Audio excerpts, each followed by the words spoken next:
Hello, my dear students. Welcome in your favorite physics channel Vikas Anand physics videos and this is Vikas.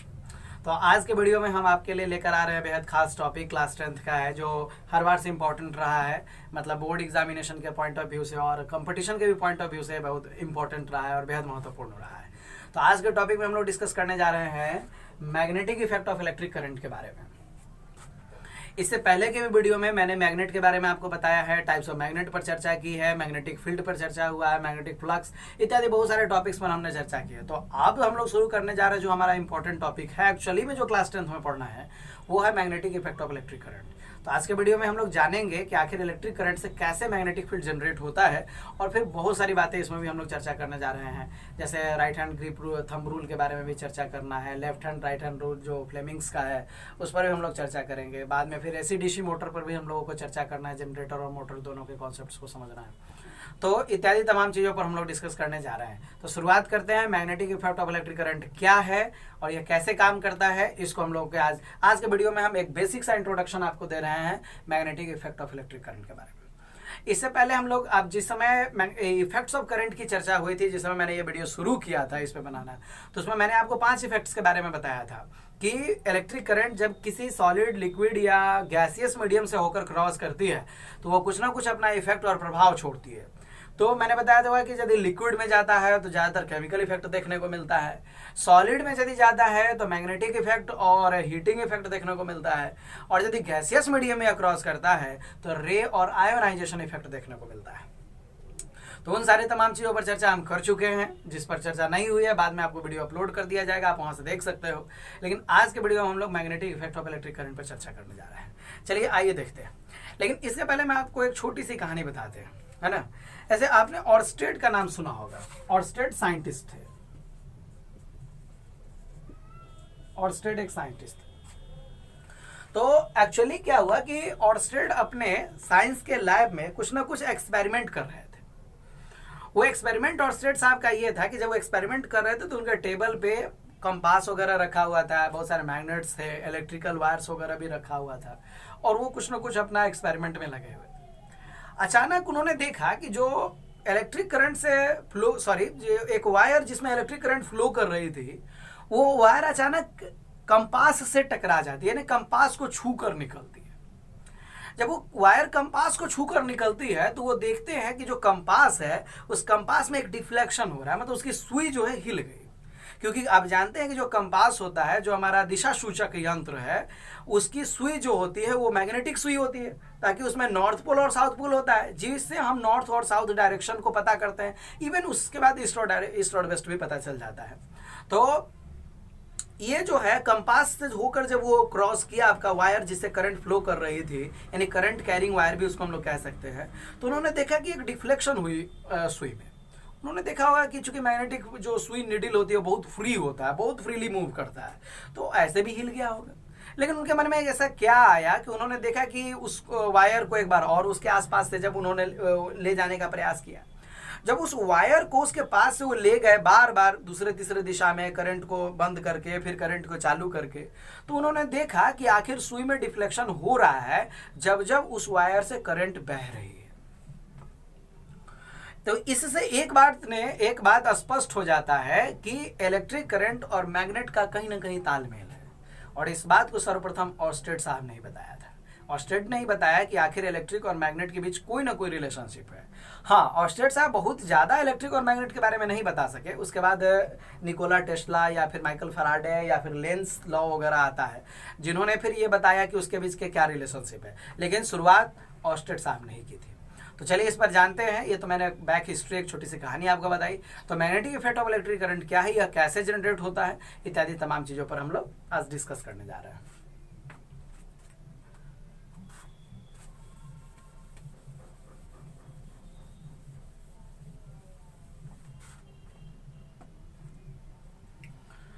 तो देखिए, magnetic effect of electric current क्या है। Electricity के कारण magnetism का generate होना।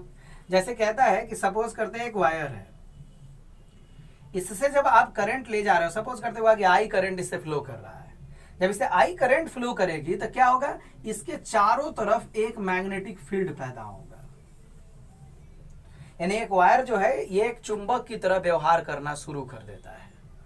और चुंबक की तरह व्यवहार करने के पीछे वजह क्या है? एक्चुअली में जब इससे आप करंट ले जाते हो तो इससे बहुत ही तेजी में इलेक्ट्रॉन्स फ्लो करते हैं। तो आप जानते हैं कि फ्री इलेक्ट्रॉन्स के फ्लो करने के कारण ही इलेक्ट्रिसिटी का जनरेशन होता है, इलेक्ट्रिसिटी उत्पन्न करती है। आखिर इलेक्ट्रिसिटी का जो कारण है मेन, वो फ्लो ऑफ फ्री इलेक्ट्रॉन्स ही है। किसी भी कंडक्टर से होकर जब फ्री इलेक्ट्रॉन्स का फ्लो होता है तो उसे ही हम लोग डैश कहते हैं, इलेक्ट्रिक करंट कहते हैं। और वही वजह है कि इसके अंदर मैग्नेटिक फील्ड को जनरेट करता है। ध्यान रहे कि कोई स्टेशनरी बॉडी जिस पर चार्ज है, जैसे आप इलेक्ट्रिसिटी वाले चैप्टर में आप चार्ज पढ़े होंगे और इलेक्ट्रोस्टैटिक के बारे में पढ़े होंगे, तो इलेक्ट्रोस्टैटिक कहता है कि जब ये स्थिर होगा, यदि इस पर मान लेते हुए कि प्लस चार्ज है, तब ये कोई मैग्नेटिक इफेक्ट पैदा नहीं करता है। ध्यान देने वाली बात है कि यदि स्टैटिक चार्ज जहां पर होगा, चार्ज जहां रुकी हुई पोजीशन में होगा किसी भी बॉडी पे, वहां कोई मैग्नेटिक फील्ड पैदा नहीं होता, वहां सिर्फ और सिर्फ इलेक्ट्रिक फील्ड पैदा होता है। लेकिन जब चार्ज मोशन में आ जाता है तभी जाकर उस पर मैग्नेटिक फील्ड भी जनरेट होता है। और आप ये भी पढ़े होंगे, पिछले वीडियो में मैंने बताया है कि जब मान लेते हैं कि किसी वायर से, करंट कैरिंग वायर से आपका क्या कि एक वायर लिए, इससे करंट फ्लो कर रही है। जब करंट फ्लो कर रही है तो क्या होगा, इसके चारों तरफ इलेक्ट्रिक और मैग्नेटिक फील्ड बनता है ना। तो जब इलेक्ट्रिक और मैग्नेटिक फील्ड बनेगा तो इस मैग्नेटिक फील्ड को यदि कोई छोटा सा पार्टिकल जो उस मैग्नेटिक फोर्स को फील कर रहा होगा, यह तभी उसमें होगा जब वो पार्टिकल मूवमेंट में होगा। सबसे शुरुआती वीडियो में मैंने इसको डाला है, जब वो मूवमेंट होगा तभी उस पर मैग्नेटिक फोर्स काम करेगा। यदि वो रुक जाए, स्टेशनरी पोजीशन में आ जाए, तो उस पर सिर्फ और सिर्फ इलेक्ट्रिकल फोर्स काम करेंगे, मैग्नेटिक फोर्स काम नहीं करेगा। तो ठीक वही चीज यहां पर भी काम करता है कि यहां पे क्या है कि जब चार्ज स्टैटिक पोजीशन में हो तो इस पे आपको इलेक्ट्रिक फील्ड ही सिर्फ बनेगा, मैग्नेटिक फील्ड बनने की कोई चांसेस नहीं होते, मैग्नेटिक फील्ड नहीं बनता है। मैग्नेटिक फील्ड कब बनता है, जब किसी वायर से होके इलेक्ट्रिक करंट यानी इलेक्ट्रॉन्स का उसमें फ्लो हो, और यही फ्लो जो है उसके अंदर मैग्नेटिज्म का कारण बनता है। यदि यह फ्लो ना हो तो फिर उसके अंदर मैग्नेटिज्म वहीं का वहीं स्टॉप हो जाता है।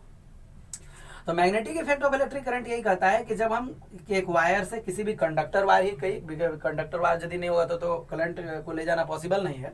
तो जब आप किसी भी कंडक्टर वायर से आप इलेक्ट्रिक करंट ले जाएंगे तो वह इलेक्ट्रिक करंट एक मैग्नेट की तरह बिहेव करने लगता है, मतलब उसमें अट्रैक्शन और रिपल्सन की प्रॉपर्टी आ जाती है। इसी प्रॉपर्टी को हम लोग कहते हैं magnetic effect of electric current. तो ये magnetic effect of electric current का एक छोटा सा इंट्रोडक्शन हो गया। आप magnetic effect of electric current के छोटे से डेफिनेशन को वीडियो पॉज करके लिख भी सकते हैं, है ना। इसके बाद हम फिर आगे के टॉपिक पे बढ़ते हैं। हाँ तो बच्चों, अभी हम लोग magnetic effect of electric current पर चर्चा कर रहे हैं। तो magnetic effect of electric current का एक छोटा सा नमूना आपको इलेक्ट्रोमैग्नेट और सोलेनॉइड को जब हम समझेंगे तो हमें समझ में आएगा कि वो क्या है और कैसे वर्क करता है, क्या उसके इफेक्ट होंगे। तो अभी हम लोग चर्चा करेंगे इलेक्ट्रोमैग्नेट या सोलेनॉइड, दोनों एक ही चीज है लगभग में। तो क्या होता है इस पर देखिए सोलेनॉइड को हम कैसे बनाएंगे या इलेक्ट्रोमैग्नेट को कैसे बनाएंगे। देखिए, तो इसके लिए हम क्या करते हैं कि आपको जो सॉफ्ट आयरन होता है, जैसे आयरन कई टाइप का है, सॉफ्ट आयरन, कास्ट आयरन और वगैरह वगैरह। जैसे आप ढलवा लोहा देखते हैं, बहुत तरह के लोहा होते हैं। तो कुछ लोहा हार्ड होता है, जब आप उसको मोड़िएगा तो टूट जाएगा। तो वैसे लोहा को नहीं लेना है, सॉफ्ट आयरन होना चाहिए, मतलब जिसको मोड़ने से वो टूटता नहीं। और मोड़ने का मतलब ये नहीं कि ऐसे मोड़े मुड़ गया, ये बात नहीं मेरी। सॉफ्ट करने का ये मतलब नहीं। सॉफ्ट आयरन का लेना है, सॉफ्ट आयरन का एक कोर लेते हैं, मतलब एक रॉड लेते हैं। यह रॉड सॉलिड भी हो सकता है या हॉलो भी हो सकता है, मतलब खोखला भी हो सकता है, उससे कोई दिक्कत नहीं है। तो आप सॉफ्ट आयरन की कोर ले लेते हैं। इसके बाद क्या करना है, इसके ऊपर कि आपको वायर्स लपेटने हैं। अब सवाल उठता है कि कैसा वायर लपेटना है। आप जनरली देखते होंगे जो घरों में यूज होने वाला वायर होता है उस पर इंसुलेशन चढ़ाया हुआ होता है, प्लास्टिक की कवर लगाई होती है। आप कभी भी उस वायर के कवर को हटा कर देखिए, आपको उस वायर के अंदर आपको एक चमकता हुआ कॉपर का यानी तांबे का तार दिखाई देगा। बस आपको इंसुलेशन हटाना है और जो अंदर का वायर है उसे निकाल लेना है और उसी वायर को इस सॉफ्ट आयरन पे लपेटना है।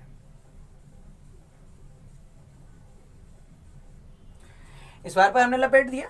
अब देखिए ये, चलिए मैं इस पर फिर आगे डिस्कस करूंगा। इसको हम क्या करते हैं एक्चुअली में, इसको हम क्या करते हैं कि एक सेल से जोड़ देते हैं। देखिए सेल का प्लस टर्मिनल है और ये सेल का माइनस टर्मिनल है, दोनों को हमने जोड़ दिया। तो आप जानते हैं कि सेल के पॉजिटिव टर्मिनल से निकलेगी करंट और इधर से घूमते हुए कहाँ आ जाएगी, नेगेटिव टर्मिनल तक आ जाएगी। अब एक्चुअली में इस पर लपेट देने से क्या होता है कि अभी मैंने बताया हुआ कि एक सिंगल वायर यदि हो तो इसके चारों तरफ एक बहुत छोटा सा मैग्नेटिक फील्ड बनेगा। जो मैग्नेटिक फील्ड बेहद वीक होगा, बहुत कमजोर होता है। वजह यह है कि तार बहुत पतला होता है तो उसका कितना ज्यादा मैग्नेटिक फील्ड होगा, कोई इफेक्ट बहुत ज्यादा नहीं होता। लेकिन जब हम सोलेनॉइड बनाते हैं तो सोलेनॉइड पर आप देखिए एक तार दूसरे से, तीसरे से, चौथे से बिल्कुल सटा हुआ होता है, कनेक्ट होता है। नतीजा क्या होता है कि एक की जो मैग्नेटिक फील्ड है ना, वो दूसरे से अटैच होकर मिलकर एक बड़ी मैग्नेटिक फील्ड बनाती है, क्योंकि ये सब जैसे लगभग कंसेंट्रिक सर्कल जैसे बिहेव करना शुरू कर देते हैं। तो यही वजह है कि सोलेनॉइड में जो मैग्नेटिज्म जनरेट होती है वो मैग्नेटिज्म कुछ इस तरह का जनरेट होता है जो आप नेचुरल बार मैग्नेट में देखते हैं। नेचुरल बार मैग्नेट में भी आपने देखा होगा कि बहुत तरह की इसमें electrical field magnetic field lines को उसमें भी दिखाया गया है, नेचुरल मैग्नेट में भी। तो जस्ट ये आपको नेचुरल मैग्नेट जैसा बिहेव करने लगता है। सपोज करते हैं कि यदि ये नॉर्थ पोल होता तो ये जो इलेक्ट्रिकल मैग्नेटिक फील्ड लाइंस है वो देखिए नॉर्थ पोल से निकल के साउथ पोल में जा रही है, नॉर्थ पोल से निकल के साउथ पोल में जा रही है, और अंदर ही अंदर इसमें भी फिर साउथ पोल से नॉर्थ पोल की ओर भी जाकर अपना एक जो सर्किट इसका होता है उस सर्किट को एक्चुअली ये क्या करता है, पूरा करता है। तो आप ध्यान रखेंगे कि इलेक्ट्रोमैग्नेट यही है, यानी जब हम इस तरह की एक व्यवस्था, इस तरह की एक सिस्टम बनाकर उसमें इलेक्ट्रिक करंट वह प्रोवाइड करते हैं तो ये क्या हो जाता है, एक इलेक्ट्रोमैग्नेट जैसा बिहेव करने लगता है। इसी पूरे सिस्टम का नाम डैश है, सोलेनॉइड है। बाद में जाकर इसके बारे में और भी चीजें पढ़नी है। सोलेनॉइड में भी एक रूल पढ़ना है कि इसमें आखिर हम कैसे पहचानेंगे कि कौन सा पोल नॉर्थ पोल है और कौन सा पोल साउथ पोल है। तो आप क्या समझे, आपने magnetic effect of electric current को देखा। Magnetic effect of electric current का कारण भी मैंने बताया कि जो मूवमेंट होता हुआ, जो फास्ट मूवमेंट है इलेक्ट्रॉन्स का, वो रिस्पॉन्सिबल होता है। और यहाँ पर मैंने इलेक्ट्रोमैग्नेट और सोलेनॉइड बताया। आप ध्यान रखिए कि जो सबसे पहला हमारा वीडियो हमने जो अपलोड किया है उसमें हमें याद बताए थे आपको कि जो आर्टिफिशियल मैग्नेट्स होते हैं उन्हें इलेक्ट्रोमैग्नेट विधि से भी बनाया जाता है, इलेक्ट्रिक विधि से भी बनाया जाता है। तो एक्चुअली हम क्या करते हैं कि इसमें उस तरह से जो आप मैग्नेट बनाते हैं, इलेक्ट्रोमैग्नेट जो आप बनाते हैं, तो उसमें हम क्या करते हैं कि किसी भी आयरन रॉड को, सॉरी अभी नॉर्थ पोल साउथ पोल नहीं है, किसी भी आयरन रॉड को बहुत बड़े मैग्नेटिक फील्ड के अंदर रखा जाता है, बहुत स्ट्रॉन्ग मैग्नेटिक फील्ड के अंदर रखा जाता है। और वहां पे क्या किया जाता है, इलेक्ट्रोमैग्नेट उसमें प्रोवाइड किया गया। तो जब बहुत स्ट्रॉन्ग मैग्नेटिक फील्ड के अंदर वो आयरन जब रखा जाता है तो क्या होता है कि उसके जो पार्टिकल्स होते हैं जो है वो अलायंस हो जाते हैं, मतलब एक ही रेखा में स्थित हो जाते हैं। इस वजह से उसके अंदर एक परमानेंट मैग्नेट का जो बिहेवियर या प्रॉपर्टी है वो चला आता है। तो ये हो गया आपको इलेक्ट्रोमैग्नेट। आप वीडियो पॉज करें और पॉज करके आप इस पिक्चर को बना लें और सोलेनॉइड को देख लें, यही सोलेनॉइड है। फिर आगे के वीडियो में हम बताएंगे आपको कि सोलेनॉइड में नॉर्थ पोल और साउथ पोल को कैसे पहचानना है और इत्यादि तमाम चीज़ों के बारे में। तो ठीक है, thank you, that's all the best.